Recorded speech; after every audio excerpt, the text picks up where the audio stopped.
maalinta triishada waan ka soo tagay laakiin waxaas dhan waxa keena ma taqaana coronavirus wallahi bilaa ka adduunka dhan marka hadii aanu hadda kula anaad xukunul baana hadda waxa ma hadan baana ku shinda jabku ma jiro hafriisan xunno hadda ma haysan ma fahanti marka dawladda bilaan ku xusina inuu qaatan loo keeno oo biilka inoo fasaxan waxaan joognaa buurta jacaylka buurtan aad maxaa u timirta jacayl gawar soo dhaw hore official okay hore official horta dad ku cusubna waxaan farayaa inay subscribe saaraan like share comment inta soo dhan la wadaan dhalinyarta kali laba booqashadii buurta jacaylka waa buuray u dalxiis tagaan mucaashaqiinta iscalmatay ama lamaanayaasha jacaylka maalmaha khamiista iyo jimcaha haddaba saameyn intee leeg buu yeeshay cudurkan dunidu ka qeylsay COVID-19 waxaan wali bartamaha ka sii barnaamijkeennii aan uga hadlaynay corona iyo wacyigelintii aan la dhex marnay magaalada Boosaaso hadda waxaan ku sugnahay buur loo yaqaan buurta jacaylka buurta waxay ahaan jirtay hadda ka hor meelaha dadweynuhu isku yimaadaan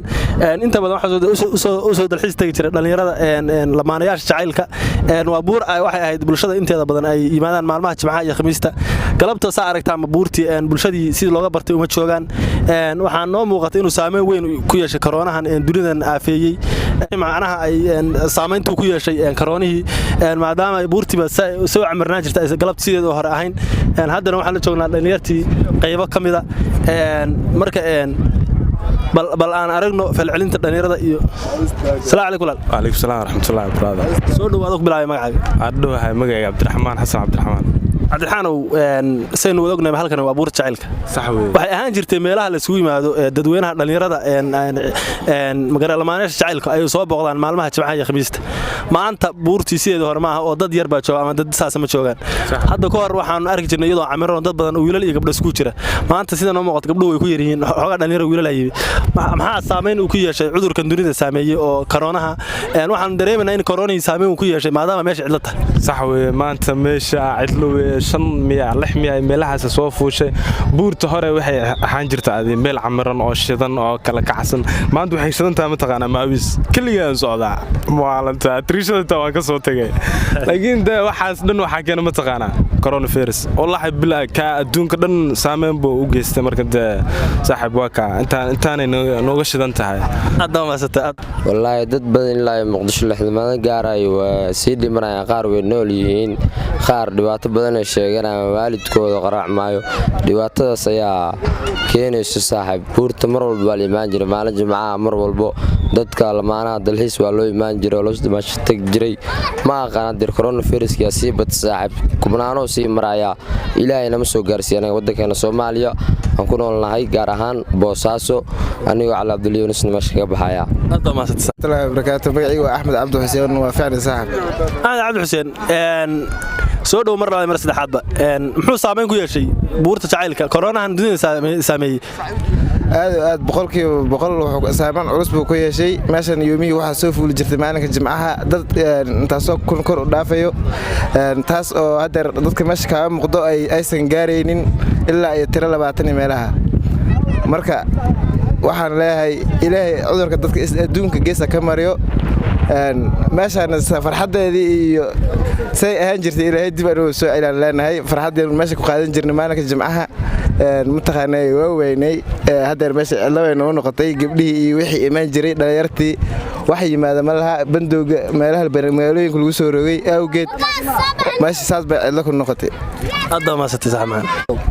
magacayga waa nuurow waxaan joognaa buurta jacaylka buurtan aad maxaa u timirta jacayl gawar waxa buurta waxa sida noo sheegtay waxa u timi jacayl maanta jacaylkaaga ma wadatid maalin kala soo kaxaysanaysaa maanta waa ka timiyaa maalin kale inta soo kaxaysanay jacaylkaaga maalin kale jacaylkaaga soo kaxaysanaysaa koronahan xanuunkan dunidu ka qaylisay maxaa wayacdi wali waxaan bartamaha ka sii sirnaa barnaamijkeennii waxaan ku sugnahay buurta jacaylka waxaan dadka dadweynaha la dhex qaaday doonaa mikrofoonka dhalinyarta isugu timid meesha waxaan joognaa niman dhalinyara salaamu alaykum wa alaykum salaam soo dhawaad ku bilaabay magacaaga waa dhawahay magacaygu waa Saalim Qays maanta aad iyo aad ugu faraxsanahay inkastoo aan joogo buurta jacaylka kusoo dhawo hore official okay hore official horta dad ku cusubna waxaan farayaa inay subscribe saaraan like share comment intaas oo dhan la wadaagaan dhalinyarta kali laba ku dhawahay saaxiib hadda ma satay maanta waxaan ku soo buurta jacaylka saynu wada ognahay waxa meel la isku yimaado dhalinyarta amaanaha jacaylka isku yimaado maalmaha Jimcaha iyo Khamiista maanta sidoo muuqata buurtii dad yar baa jooga waxaa noo muuqatay inuu xanuunkii dunida ka qeyleyso corona inuu saameyn ku yeeshay maadaama aan dadkii laba iyo macnaha isku soo raacay marka maxaa caqabado oo barnaamijka horta buurta jacaylka waxa loo imaadaa adoo xabada wato ama kaliya imow marka kaliya imaadid waxa la rabaa mid inaad la degtid Soomaa marka aniga kaliya aan socdaa laakiin lagama yaabo kaliya inaad dego ana xabadeeda wato oo yaa aan la degi doonaa insha Allah marka teeda kale coronavirus adduunka dhan uu saameeyay anaga si la sheegay 12 qof iyo waxaas na soo gaaray marka inta ku dhimatay Allah u naxariiso inta muslim waxa dirtaan ku sugan cudurkaas la jiifaan Allah ka kiciyo marka hadaan nahay Soomaali anaga waxaan nahay dad muslimiin alxamdulillah inta na soo gaartay Allah nooga ekeeyo آمين aad ma sadsaama وعليكم السلام ورحمة الله وبركاته soo dhawaado ku bilaay magacaaga waan dhawahay marka hore magacaygu waa Maxamed Cabdiqaadir Xarago maxaan Cabdiqaadir Xarago waxaan ku weydiinaynaa maxaa saameynta uu ku yeeshay koronahan waxaan ku soo buurta jacaylka muxuu saameyn ku yeeshay marka hore aad baa u salaamaya asxaabta ku xiran janaalkan marka xigta buurka jacaylka ee dad badan baa iskugu imaan jiray sababaha loo joojiyay wuxuu yahay coronavirus baa loo joojiyay awgeed hadda ma satay maxaa bulshada ugu baaqi lahayd reer Puntland dhammaan bulshadeenta reer Puntland iyo Soomaaliya kuwa jooga waxaan ugu baaqi lahaa inay kala fogaadaan horta wax walba Ilaahay amarkiisa ku dhacaan marka waxaan leeyahay taqaatiirta waxay noo fartay waa inaan sameeynaa hanuun dagaalo quraanka insha Allah saas baan u sheegayaa magacaygu waa Cabbaas Nuur Sheekh waxaan ku suganahay buurta jacaylka Cabbaas aad baa maasan tahay mar labaad soo dhaw waxaan ku suganahay inuu ognahay buurta jacaylka inuu ognahay maalmaha Jimcaha iyo Khamiista waxa isku imaan jiray dad aad u badan maanta waxaan noo muuqatay dad yar joogan waxaan dareemaynaa inuu caqabad weyn ku noqday corona ahan dunida ka qeylisa xanuunkan muxuu saameyn ku yeeshay is oran kartaa buurtan jacaylka aynu hadda ku sugan horta covid-19 waa cudur aad u weyn oo adduunyada dhan ka wada qeylinayso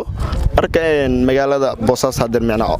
kuma badna dadna qaw hadir laga ma sheegin marka saasay tahay waa is ilaalinaya qof walba gurigiisa ayuu iska joogaa iyo isku ilaalinaya marka aneen waa iska imaaniyo kul Allah tala saarnay sidaas ayaan ku soo baxnay hadan meesha ku joognaa lamaanayaashin waa ka soo wada tagnay anaga kaliya ayaa Cabdi Xasanow waxaan ku suganahay buurta jacaylka sideen wada ognahay buurta jacaylka waxa isku imaan jiray maalmaha Jimcaha iyo Khamiista dad aad u fara badan lamaanayaasha jacaylka soo raaci jiray maanta waxaa noo muuqatay in buurta dad yar joogan waxaan dareemaynaa inuu caqabad weyn ku noqday xanuunkan dunida ka qeylisa coronavirus muxuu saameyn ku yeeshay buurta jacaylka hadda 19 buurta jacaylka waxa coronavirus soo gaar mara waxaan la socodnaasna malaha ee bandowga anaga qaadan dawladda Puntland mud waxa jirta xamaalata ah oo madaxu ku xamaasho oo waxba haysan baajir ma fahanti